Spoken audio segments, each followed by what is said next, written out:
Ronna McDaniel, RNC Chair, joins me now. All right, Ronna, welcome back.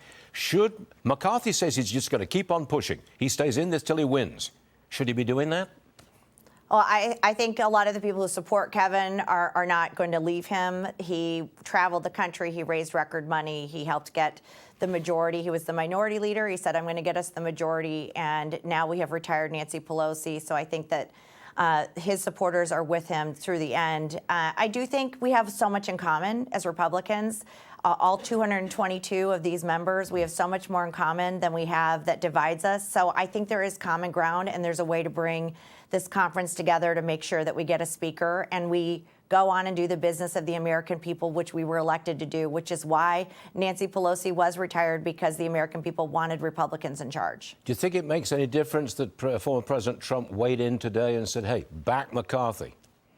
Yeah, I think President Trump has a lot of weight with these members, and I think him saying that and showing that support for Kevin helps coalesce more support.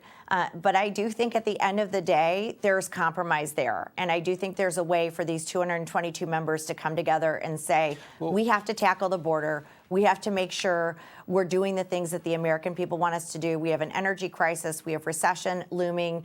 We are seeing this out-of-control spending coming from the Democrats. And I think we, at a policy level, are more united than ever. So let's just get the business of the American people done. But you got 5, 6, 7 holdouts who say, no, there's no way we're voting for McCarthy. I mean, absolutely no way. Just won't do it.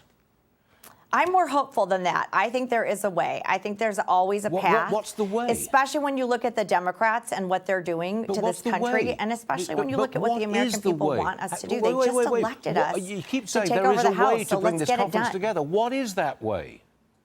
I think there's a way. Get in a closed-door room, figure it out, have a kumbaya moment, figure out what we need to do to make sure that we're able to come together, elect a speaker, and get moving. And Kevin has elected so many of these candidates. He's been traveling the country. He's raised so much money. And I think there's a lot of common ground that's still there to be had. You heard Byron Donald say it. I think that we can get this done and get a speaker elected and move forward with the business of the American people.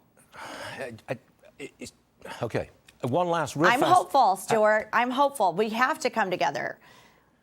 Yeah, because if you don't, I mean, it's utter chaos, and the Republican Party has been shamed, frankly, hasn't it? We have to come together. The American people, they don't understand all the rules and motion to vacate. They want to see us do the business of their business. I mean, they know that our country's not on the right track. You look at every right track, wrong track poll right now. They don't feel better under the Biden administration. They want to see us tackle what's happening at the border. They want to see us take care of our kids who are still having major deficits coming out of the pandemic. They want us to tackle the crime that's happening under Democrat rule in Democrat cities across this country. So they're saying, get it done. We just gave you the House. Figure it out, and let's start working. Okay, real fast. Mitch McConnell touting the infrastructure with President Biden in Kentucky today. Do you find that a little surprising?